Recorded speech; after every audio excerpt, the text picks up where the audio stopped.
Եկեղեցին գոյություն ունի Քրիստոսին հարաբերաբար։ Չկա ժամանակ Քրիստոսի և ժամանակ եկեղեցու, որովհետև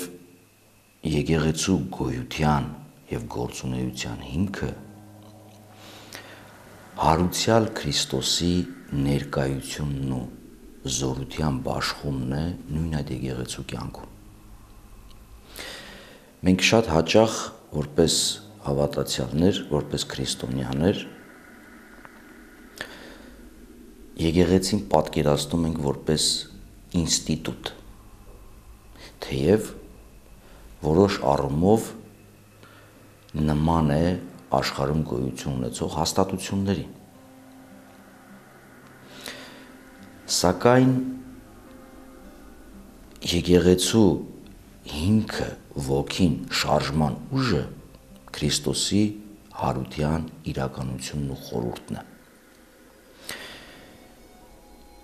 Հնագույն շրջանի եկեղեցու հայրերից մեկը Իգնատիոս Անտիոքացին, դիմելով քրիստոնյաներին անընդհատ հիշեցնում էր. չեք կարող ունենալ Հիսուս Քրիստոսին ձեր շուրթերին և աշխարհը ձեր սրտի մեջ։ Իսկ ժամանակակից կամ վերջի շրջանի ընդհանրական եկեղեցու գործիչներից մեկը, դիմելով բոլոր ավանդական քրիստոնյաներին, բոլոր դավանություններին պատկանող, ինչ էր հորդորում, ասում էր, իրենք իրենց քրիստոնյա համարողները չեն ապրում հարության խորհրդով, չեն ապրում որպես հարություն առածներ, կորցրել են ավետարանի ոգին։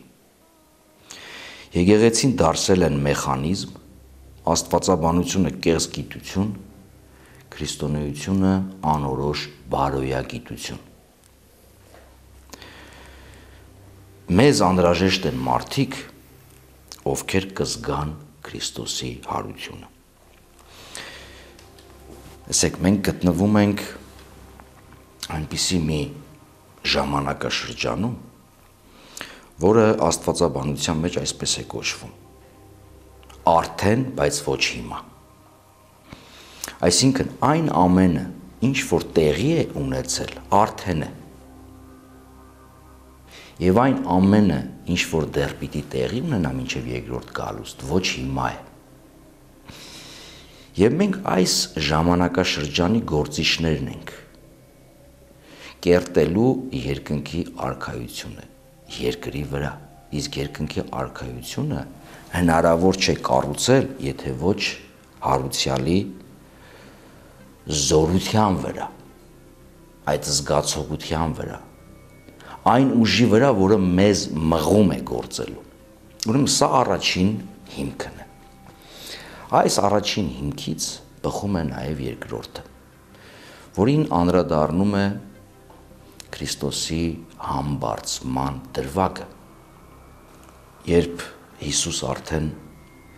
ծածկվում է ամպերով և երկինք է բարձրանում, այսպես ասած,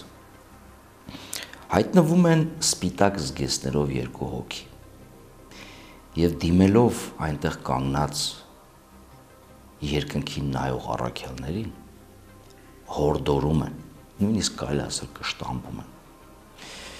Ինչ են ասում. Ով գալիլեացիներ, ինչու եք այդպես երկնքին նայում։ Այս կշտամբանքը մենք տեսնում ենք նաև Քրիստոսի հարության դրվագում, գերեզմանում, երբ դարձյալ սպիտակազգեստ երկու հոգի, դիմելով գերեզման այցելած և Քրիստոսի մարմինը չգտած ու դրանով ապշահար եղած երկու կանանց, ասում են, ինչու եք ողջին մեռելների մեջ փնտրում, ինչու է այս կշտամբան հորդորը։ Սա սրբագրումն է և Քրիստոսի մարմնի բացակայության գերեզմանից սխալ ընկալման եւ Քրիստոսի երկինք համբարձվելու սխալ ընկալմամբ։ Սա մեկ, բայց մյուսը սա նաեւ կոչ է հանձնառության, պատասխանատվության եւ առաքելության իրականացման։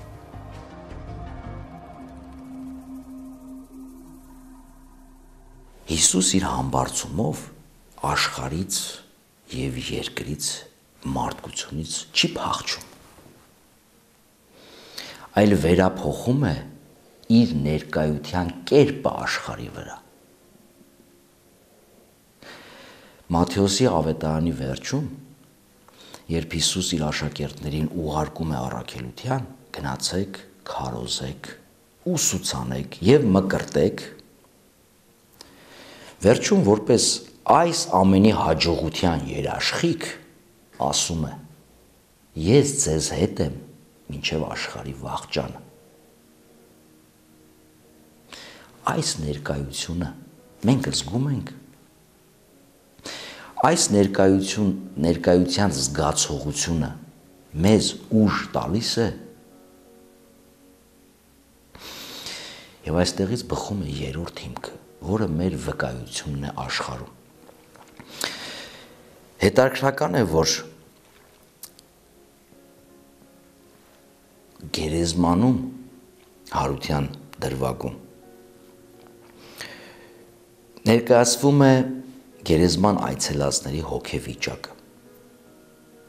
Երբ եկան, տեսան քարը գլորված եւ գերեզմանը դատարկ, այսինքն բացակայություն։ Մեր թարգմանությունն ասում է գրաբար հիացան։ Մենք թարգմանում ենք զարմացան, ապշեցին եւ այլն։ Հունարեն բառը ապորիա, որը բառացի նշանակում է առանց ելքի։ Այսինքն Քրիստոսի հարության իրականությունը սկսվում է փակուղով։ Կանգնած են մի իրավիճակի առաջ, որտեղ ելք չկա, փակուղի է։ Քրիստոսով սկսել են իրենց ճամփորդությունը, իրենց ընթացքը, վայելել են Քրիստոսի ներկայությունը, լսել են վարդապետությունը, ականատես են եղել գործունեությանը։ Եվ հիմա եկել կանգնել են մի կետի, որ այլևս փակուղի է։ Ապորիա, առանց ելք։ Համբարձումը եւս կանգնեցնում է փակուղու առաջ։ Փակուղին այն, երբ որ կանգնած ես չգիտես ինչ անել, ճանապարհ չկա։ Կանգնած նայում են երկնքին անշարժացած։ Մենք էլ շատ հաճախ մեր հոգևոր կյանքի ընթացքում կանգնած նայում ենք չգիտեմ ուր։ Վերևից ինչ-որ փրկություն ենք սպասում։ Հարության սերմերը նետված են մեր մեջ։ Հարության բողբոջը կա, զատկական բողբոջը կա։ Ընդամենը պետք է հարության խորհուրդը ապրել եւ ապրեցնել։ Հույսը ապրել եւ հույս տալ։ Հույս տալը խոսքով չէ։ Հույսը մարդու գործունեության միջոցով է երևում։ Հույս կա թե չկա։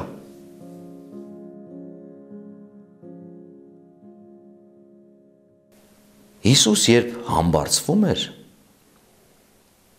այդ համբարձումը եւ երկինք բարձրանալը, այսինքն թվացյալ բացակայությունը, ինչպես նաեւ գերեզմանում բացակայությունը, անեծք չէր։ Ավելին այդ բացակայությունը Հիսուս վերածում է օրհնության։ Հետաքրքրական է, որ Հիսուսի տեսանելի, շոշափելի պատմության վերջին նկարը, եթե որևիցե մեկը փորձի նկարել, վերջին պատկերը, կադրը համբարձման դրվագն է, որը ուղեկցում է Հիսուսի օրհնությամբ։ Ապա նրանց տարավ հանեց մինչև Բեթանիա եւ բարձրացնելով իր ձեռքերը օրհնեց նրանց։ Եվ միշտ նա օրհնում էր նրանց, բաժանվեց նրանցից, դեպի երկինք վերանալով։ Սա վերջին պատկերն է։ Ուրեմն պատմությունը, որ սկսվեց Երուսաղեմում, տաճարում, զոհաբերությամբ, Ղուկասի ավետարանը այդպես է սկսվում, Հովանես Մկրտչի հոր, որը քահանա էր, պատմությամբ։ Իսկ քահանան կոչված էր մտնելու սրբարան, խնկարկելու, դուրս գալու և օրհնելու ժողովրդին։ Բայց մենք այնտեղ տեսնում ենք, որ քահանան չի կարողանում օրհնել և խոսք ասել, որտեղ պապանձվել էր։ Այս օրհնությունը այստեղ ենք մենք տեսնում։